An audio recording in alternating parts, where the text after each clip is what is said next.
las caras del día nos vamos a hablar con uno de los personajes sin dudas del día en Colombia. Estamos hablando de Gustavo Bolívar. Nos contaba más temprano nuestro compañero Sergio González acerca de la situación tan particular que se está viviendo en el gabinete de Gustavo Petro, de algunas de las denuncias. Y Gustavo Bolívar es el director del Departamento de Prosperidad Social y además es uno de los más cercanos aliados al presidente de Petro y está en comunicación con nosotros. Gustavo, ¿cómo le va? Aquí lo saluda Darío Misraji. Bien, Darío, un gusto saludarte a ti y a los televidentes.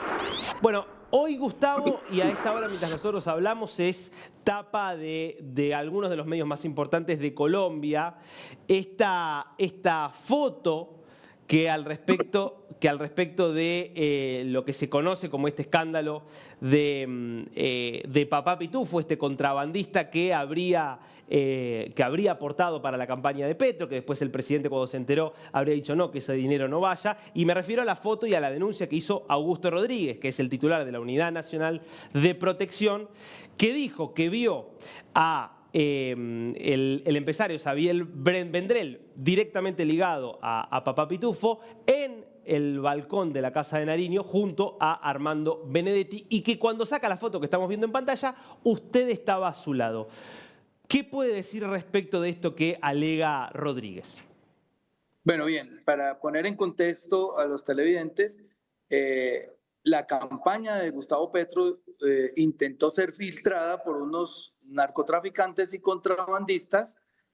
Alcanzaron a hacer un aporte de 500 millones de pesos, esto pueden ser como unos $100.000, pero cuando la campaña se enteró que no había un soporte, que la persona que los había entregado era sospechosa, los mandó a devolver y se devolvieron los 500 millones.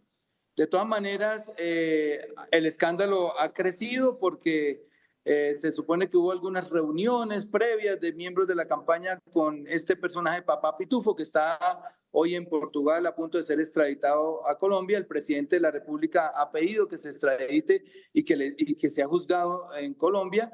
Y lo de la foto, ya el contexto es porque el día, no tengo la fecha exacta, pero la semana pasada el presidente me citó a su despacho y también había citado por aparte a Augusto. Y en ese momento, como el presidente estaba con el ministro de Defensa, nos fuimos a tomar café y bueno, vimos esta escena y Augusto decidió fotografiarla. ¿A usted no le hizo ruido, Gustavo, la presencia de Xavier Vendrell allí?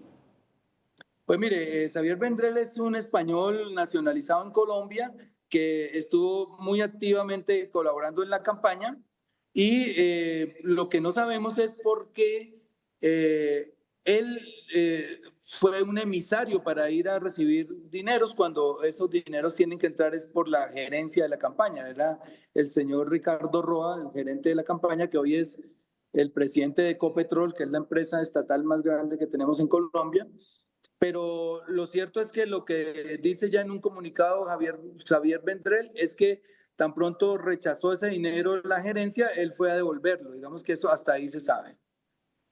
Ahora, en concreto, hay una figura muy importante dentro del petrismo como es Augusto Rodríguez, alguien que viene del riñón del presidente desde hace muchos años, que en la ya célebre, no sabemos si alegre o tristemente célebre, reunión de ministros, Consejo de Ministros que fue transmitida en vivo, a la cara del presidente, a la cara de Armando Benedetti, el jefe de despacho, y quien vemos ahí en la foto con este empresario español, le decía básicamente que Benedetti había sido cómplice de esta situación. Y Benedetti, o los abogados de Benedetti, anunciaron ahora que van a denunciarlo por calumnias a Rodríguez. ¿Usted a quién le cree? ¿A Rodríguez o a Benedetti?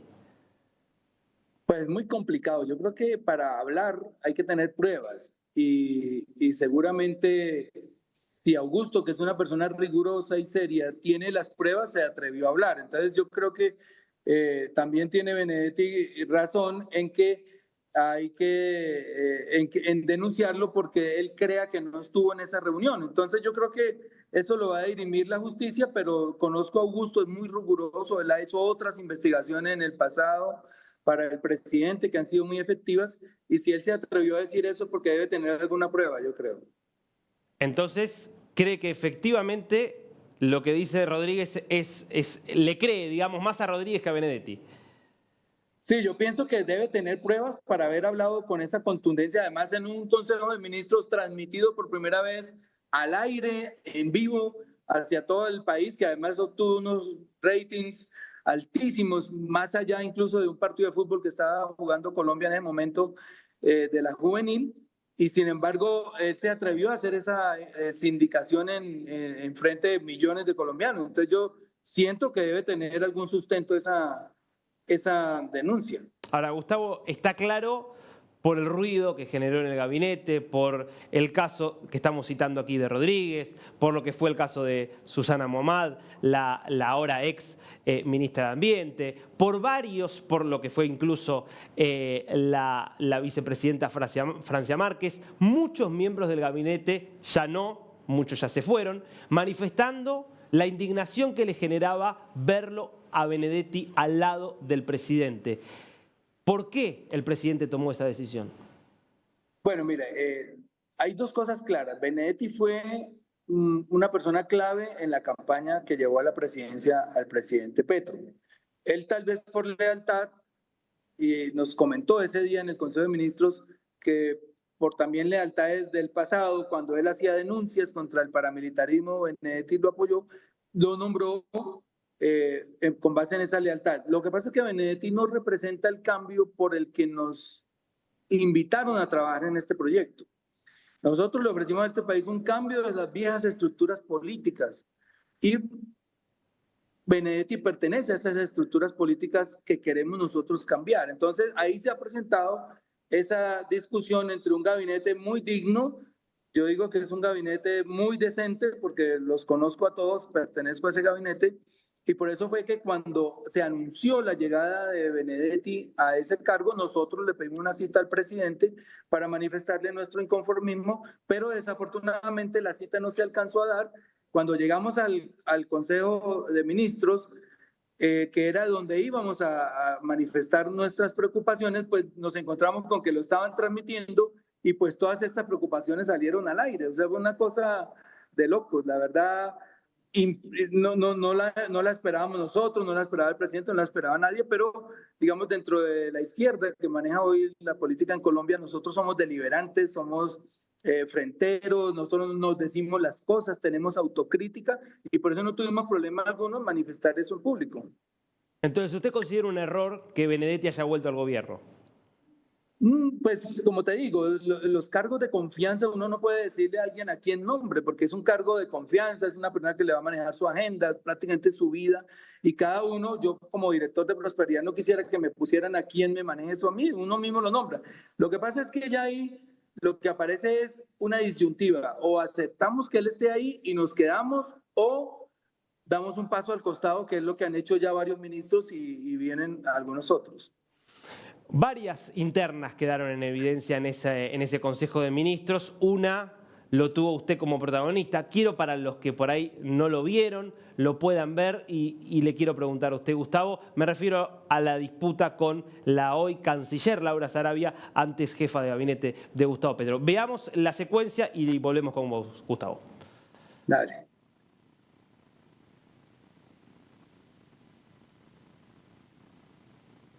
Según su instrucción que usted mismo lo dio, que se atendiera a los migrantes que estaban llegando al país, los connacionales. Sí. Tuvimos un vuelo de Panamá hace 2 días, nadie de Prosperidad Social se hizo presente. Entonces no puede ser discurso, eso no es tiene verdad. que ser realidad. Presidente, eso no es verdad, teníamos 3 funcionarios allá. Y tengo aquí la foto, presidente, teníamos 3 funcionarios allá y publiqué la foto. Por favor. Laura está mintiendo, presidente. Está hablando el presidente. Entonces, el asunto, ministro de Hacienda, es que tenemos que hacer traslados para aumentar el personal, ojalá con colombianos allá. Es una forma pequeña, pero es una forma de ayudar. ¿Por qué acusó a la canciller de mentir, Gustavo? Bueno, me tomo medio minuto haciendo contexto también. El presidente nos dio la orden cuando tuvo esta disputa con Donald Trump, en el sentido de que nuestros connacionales tenían que llegar en condiciones dignas y sin cadenas al país, los deportados, de que Prosperidad Social asistiera a estas personas, les ofreciera,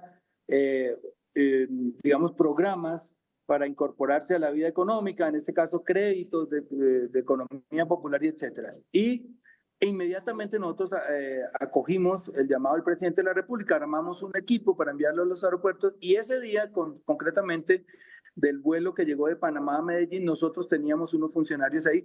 De hecho, Inmigración Colombia publicó un tuit en lo que hoy se llama X, donde muestra a nuestros funcionarios con los chalecos de prosperidad social atendiendo a las personas. Entonces, cuando Laura dice que nosotros no estuvimos, pues yo me indigno y le digo, eso no es verdad. Nosotros tuvimos las personas ahí, tengo las fotos, incluso hoy en día tengo videos. Entonces, yo lo que siento es que a la canciller le informaron mal y ella en su ánimo, de repente de revanchismo, porque nosotros nos hemos opuesto también en el pasado a que ella estuviera muy cerca del presidente porque nos negaba en su agenda las citas con el presidente. Entonces yo creo que se apresuró y con una mala información trató de desinformar al presidente y yo tenía que salir a decirle que estaba mintiendo, obviamente. ¿Hubo alguna conversación después de eso? ¿Alguna explicación de parte de ella hacia usted? No hemos vuelto a hablar y yo creo que este lunes se presenta ya el próximo Consejo de Ministros porque el lunes actual, nosotros nos reunimos todos los lunes, el presidente está por Dubái, está por el Medio Oriente haciendo una gira. Entonces no hubo Consejo de Ministros. Ahora, Gustavo, usted, y lo hizo también el presidente, defendió la idea de hacer público el Consejo de Ministros en nombre de la transparencia y de mostrar la realidad a los colombianos. Lo que muchos creen es que esto en realidad termina perjudicando al gobierno porque muestra un gobierno que parece totalmente sembrado por internas. ¿Qué piensa usted de quienes dicen esto?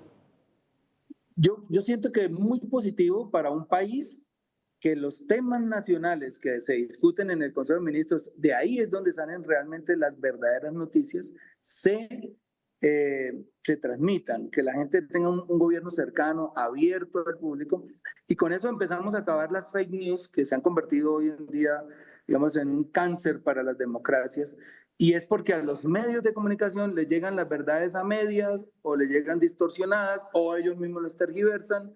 Entonces yo creo que lo mejor es que en el lugar donde se producen las noticias, que es el Consejo de Ministros, donde la gente puede saber qué está pasando en vivienda, en cultura, en educación, en el mismo conflicto a través del ministro de Defensa, yo creo que es mejor que la gente se entere de viva voz, de primera mano, con un gobierno abierto, y yo sí celebro que el presidente quiera seguir transmitiendo estos consejos de ministros.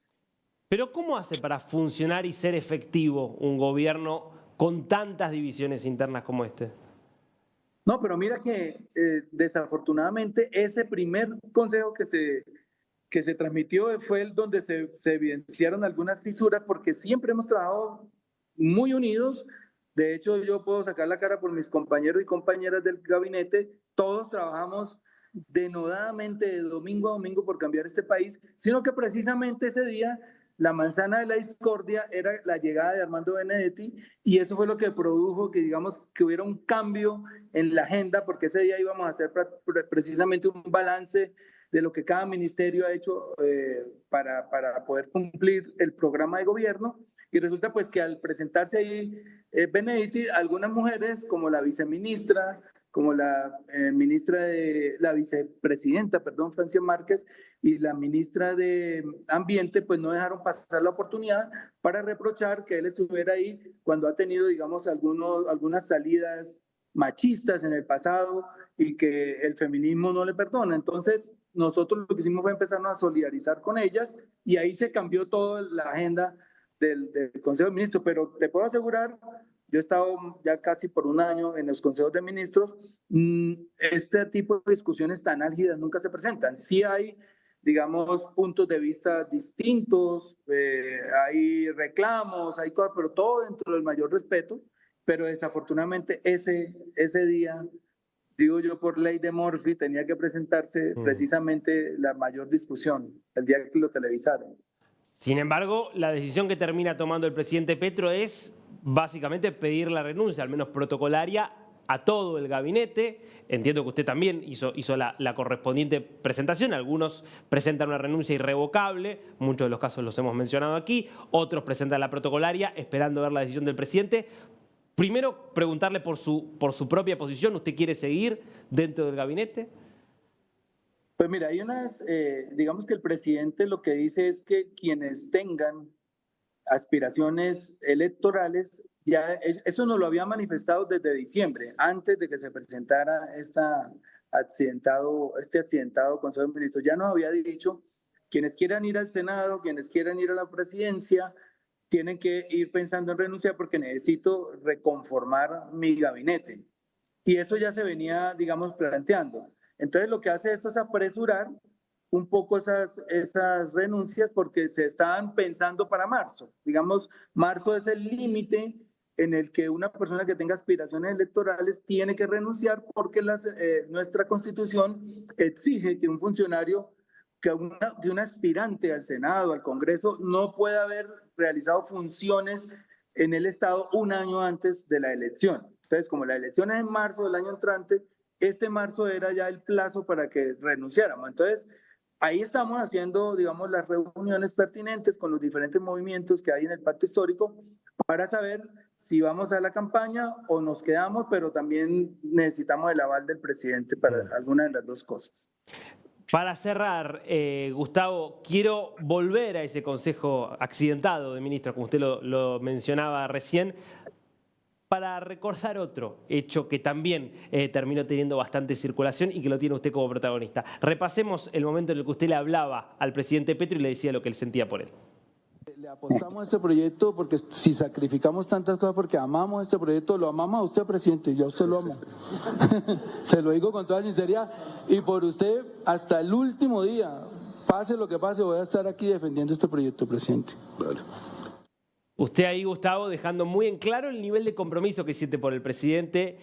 Le quiero preguntar por ese compromiso y le quiero preguntar también, ¿no le afecta o qué le pasa con ese nivel de compromiso que usted siente por el presidente cuando ve que alrededor del presidente tienen tanto poder figuras como Laura Sarabia y Armando Benedetti? Bueno, el comentario se hace porque le estamos diciendo al presidente que este gabinete está muy comprometido con el proyecto, que amamos este proyecto, que lo amamos a él y yo no tengo problema en expresarle que lo amo. Lo que pasa es que en un país tan lleno de odio, con tantas divisiones, tanta polarización, expresarle el amor a una persona del mismo sexo es mal visto. Entonces, obviamente, estallaron las redes sociales en memes, en stickers, en toda esa cosa. Pero yo lo que le digo a la gente es que nosotros podemos manifestarle el amor a cualquier persona, hombre o mujer, como los que crean en Cristo pueden recordar que Él dijo amados los unos a los otros. Y yo en ese momento sentí ese amor por el presidente, siempre lo he tenido. Yo soy una persona que llegó a la política sin necesidad de estar en la política. Yo vengo de las letras, yo he sido escritor, libretista, tengo mi situación económica definida, llegué acá a sacrificar muchas cosas, incluso mi familia, nuestra tranquilidad, ahora ando con un poco de escoltas, ahora ando escondido, ahora me dejan en la casa y ya no vuelvo a salir, no tengo vida nocturna, todo eso se sacrifica, es porque uno ama una causa, y esta causa progresista que es cambiar un país que nos entregaron inmerso en la violencia, en la corrupción, en la desigualdad. Colombia es uno de los países más desiguales de este planeta, y es el segundo más desigual de América después de Haití. Y entonces yo digo, yo que tuve orígenes humildes, no me puedo olvidar de quién soy, de dónde vengo, de los míos, y he querido aportarle unos añitos de mi vida a este proyecto, y por eso es que yo me puse tan sentimental en ese momento y le dije al presidente que estaba acá era por amor, básicamente, y es la verdad. Última pregunta, Gustavo, y lo libero. Ese Tranquilo. Gustavo Bolívar que siente claramente ese compromiso hasta afectivo con el presidente, ¿qué le pasa cuando ve a Armando Benedetti tan cerca del presidente? Sí, ahí entro yo en una disyuntiva pues difícil porque por un lado mi relación con el presidente no es simplemente de jefe y empleado, ministro o director, sino que ya trasciende a una amistad. Yo lo vengo acompañando desde su primera campaña en 2017 y siempre he estado entregándolo todo por estar a su lado y bajo el compromiso de que vamos a cambiar este país. Cuando aparecen personas como Armando Benedetti, que yo considero nos representan el cambio, siento un poco de tristeza, pero también entiendo al presidente, porque así como yo tengo una lealtad con él, él también la tiene con esta otra persona y uno, como le dije al comienzo, pues no es nadie para decirle usted puede estar con este o con este no, pero sí, digamos, me cuestiono internamente sobre si estoy realmente contribuyendo a ese cambio o estamos sencillamente haciendo lo mismo. Entonces, ahí es donde me cuestiono. Perdón, le tengo que agregar una más. ¿Y qué se responde? ¿Tiene una respuesta a esa inquietud? Estoy en unos días de reflexión. Yo creo que lo más probable, pero no quiero echarle la culpa a la presencia de Armando Benedetti totalmente. Lo más probable es que yo me retire porque, digamos, en las encuestas de preferencias para la campaña presidencial, yo aparezco como la persona más votada o más, ¿qué se dice eso? La que aparece con mayor puntaje en las Con mayor encuestas. intención de voto. Mayor, pues, disculpa, es esa, intención de voto. Yo aparezco como la persona con mayor intención de voto dentro del progresismo para suceder al presidente Petro. Entonces, eso me obliga a pensar el futuro. Si continúo la obra de Gustavo Petro en 2026, en caso de que esas encuestas se mantengan, o me retiro ya a mis letras, a terminar mis libros, o bueno, no sé. Estoy, yo creo que por tomar una decisión en muy pocos días y no va a pasar de una semana. Gustavo Bolívar, muchísimas gracias por este tiempo con Dinius. Bueno, Darío. A ustedes muy amables, un saludo a todos los televidentes. Gracias.